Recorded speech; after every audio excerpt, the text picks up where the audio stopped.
Well, g'day curd nerds. Today we're making Kefalotyri.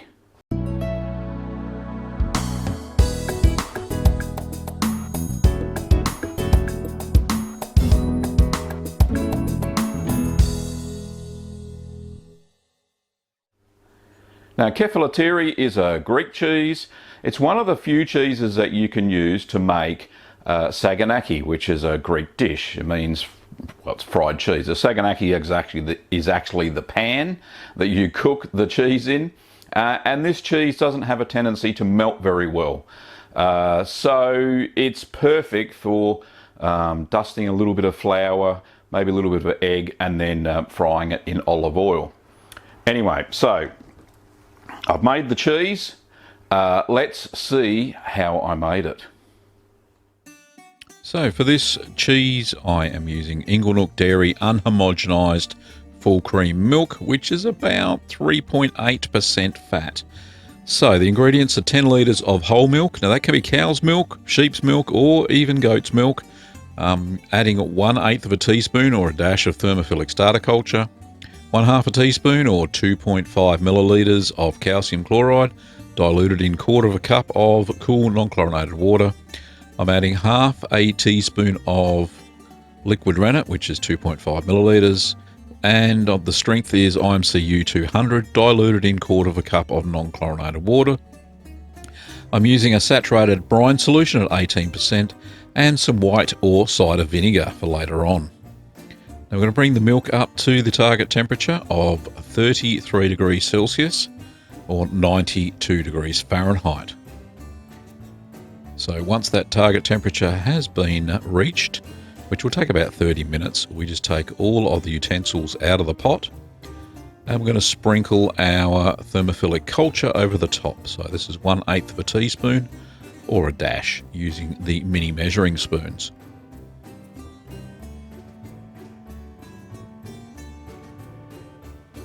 Okay, so once that's been sprinkled over the top, we're going to allow that to rehydrate for 5 minutes. Make sure the pot's covered so no fluff or dust gets in there. After 5 minutes, we can now stir the culture into the milk. And to make sure it's thoroughly incorporated, we're going to stir for about a minute. So we're just going to check the target temperature, and it's at 33, which is perfect. A little bit higher, but that's no big deal.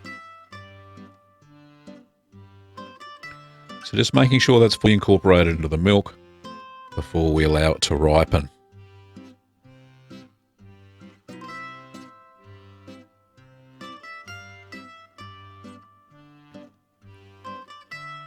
Okie dokie. So we're going to cover that up now and allow it to ripen or acidify for 40 minutes at 33 Celsius, 92 Fahrenheit. Now it will become more acidic, but not by much, but this is what helps the rennet set. So just a check of the temperature again, make sure it hasn't dropped too much. That's fine, and give it a big stir because the cream has floated to the top, seeing I'm using unhomogenized milk.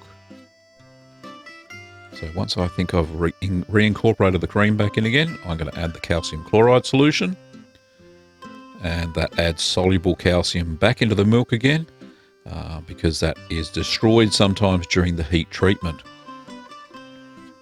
The heat treatment being pasteurization. So the soluble calcium added back in helps the rennet to set, and that's what we're adding right now. So give that a good stir for no more than 1 minute.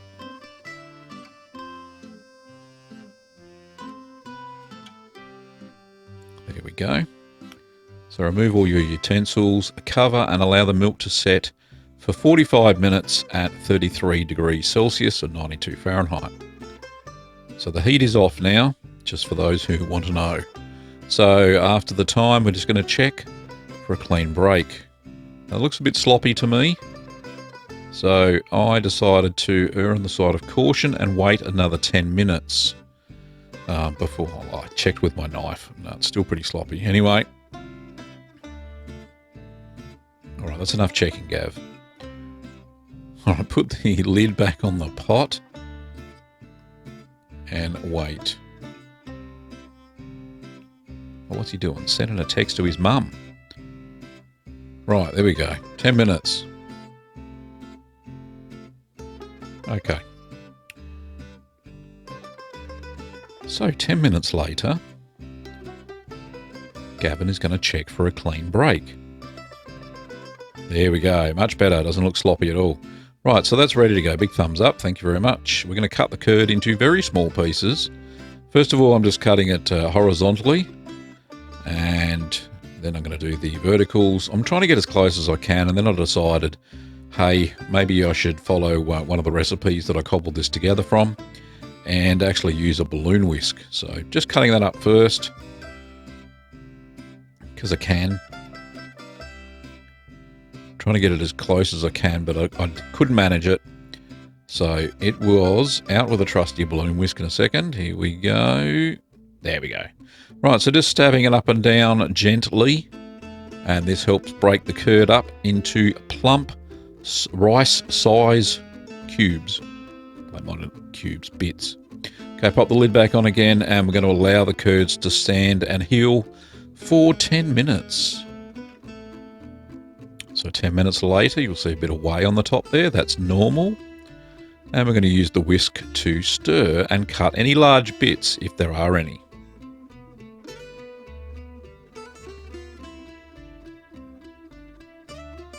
Now we're going to turn on the heat. And it's on a very low heat. And you'll see why in a minute. Anyway, I'm still breaking up the any large cubes of curd that I may have missed the first time around with the stabbing motion.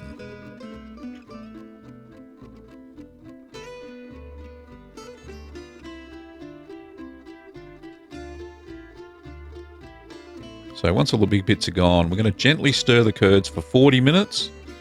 And we're going to slowly bring the temperature of the curds up to 45 degrees Celsius or 113 Fahrenheit. So make sure it's very slow. If you speed this part up, then your cheese will be bitter once it's aged, and you don't want that. So about the 20-minute mark, this is just showing how small the curds actually shrink down to. So this is halfway through the stirring process. And you can see that I'm stirring quite freely there.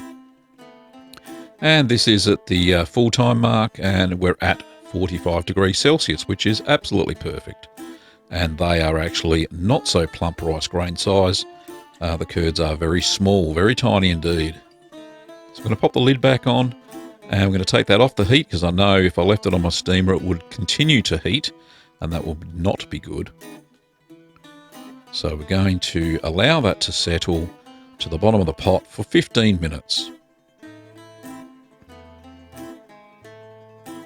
Okay, over in the sink area we've got a colander. I've got my cheese basket lined with a cheesecloth. This is a loose weave cheesecloth, and I'm simply just pouring the curds and whey through that and just gently handling that into the pot so they're evenly distributed into the cheese basket.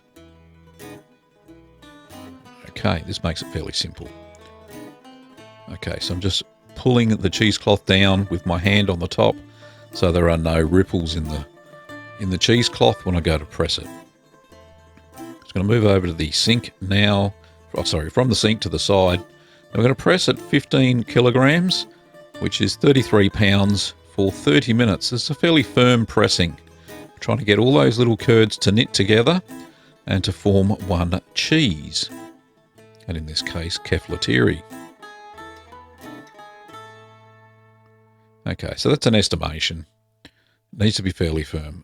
Okay, after 30 minutes, we're going to remove it from the press.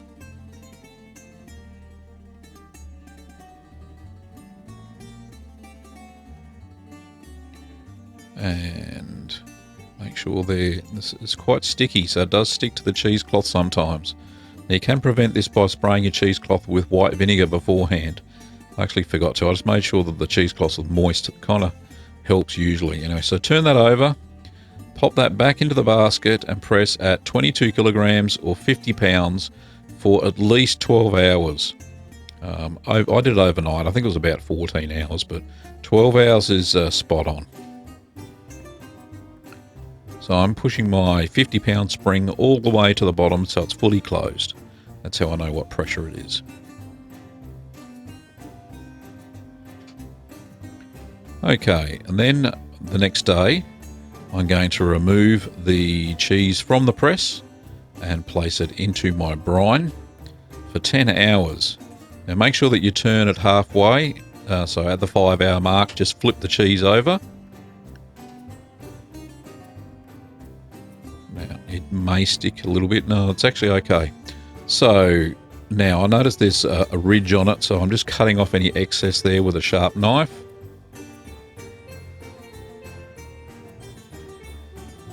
This is just purely cosmetic, won't do any difference to the cheese. So pop it in your brine solution, the cheese should float. You don't need that little plastic thing on top, that just helps keep it under the brine, but you're going to turn it at the half-time mark anyway, so it's no big deal. Okay, so 10 hours later, I'm going to take it out of the brine. Now don't get confused by that other cheese there, that's a different cheese. That's coming soon. Now we're going to air dry. You can air dry it on a mat or in an open ripening box for 3 days until it's touch dry. So I'm just dripping off the shaking off the drips there. Okay, just let that rest. And pop the lid back on the brine, and I'm going to put that back into my cheese cave for storage. Now, if you have flies and insects flying around your kitchen, not to say we do, but I have this little umbrella thing, and you may have seen it in previous videos. Anyway, I popped it into the cheese fridge afterwards and ripen it at 12 to 13 Celsius, which is 53 to 55 Fahrenheit, at 90% relative humidity for 6 weeks. Now, during the ripening period, you may get some mold on it, so I'm just wiping this mold off with a simple brine solution to start with. And I've been told that this cheese kind of attracts mold like flies to a piece of toilet paper. So don't really want it to keep growing mold all the time. So I'm just doing a simple brine solution there just to get the initial bloom off. This was only after 2 days. It was crazy. So just getting all that off. Just a nice wipe, not scrubbing so it wrecks the rind of the cheese. Still looking for a closed rind, and that seems to be okay. Wiping off any of the blue mold that's grown there. If you get red mold, then that means the cheese is too moist. If you get blue mold growing on your cheese, it means the cheese is dry. So different molds like different environments. Anyway, now you can see that it's kind of flattening. Now this is okay. We'll learn about this in a second. So I'm just cleaning up the side there. I'm a bit of a messy Bessie. And I'll get the vinegar out in a second. When I can find it. A little spray bottle here somewhere. There it is. So in that spray bottle is just pure white vinegar. I think it's just a 5% solution. They sell on the shops, supermarkets. So I'm just wiping that all over, making sure that I do get any little bits of blue mold that's stuck in any of the crevices or anything like that. The purpose of the vinegar also helps to harden the cheese as well and add a little bit of acidity to the surface. This one is a persistent little bugger. Okay, so after 6 weeks of ripening in this manner, we're going to reduce the temperature down to 9 degrees Celsius, which is 48 Fahrenheit at 90% relative humidity for 4 to 8 weeks. And we're going to turn that weekly. So pop that back into the cheese cave. So if you do get a bloom, don't be scared to use a vinegar spray and just get it off. So the cheese may flatten during aging and it will start to harden up like a good aged cheese. Now it can be aged for up to 1 year.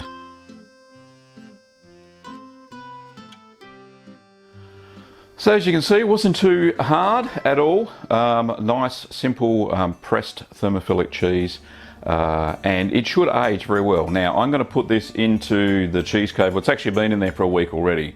So in at 12 degrees Celsius. And we're going to mature that for 6 weeks to start with. at 12 degrees, making sure that you turn at least twice weekly. And if any mold starts to grow on it, apparently it can be pretty persistent on this cheese, then use a vinegar wash, as you saw earlier, to get rid of any mold. So after the 6 weeks, we can mature it for between 4 and 8 weeks longer, but we take the temperature down to 9 degrees Celsius for that maturation. Now, it can become quite hard, which is good because that's the sort of a texture that we're looking for this cheese. Now, if you like this video, don't forget to give it a thumbs up. If you want to get more cheesy content on a weekly basis, then don't forget to subscribe and click that little bell to be notified when a video is released. You can also support the channel at Patreon. Pop over at the link below in the description. Thanks for watching, Curd Nerds, and I'll see you next time.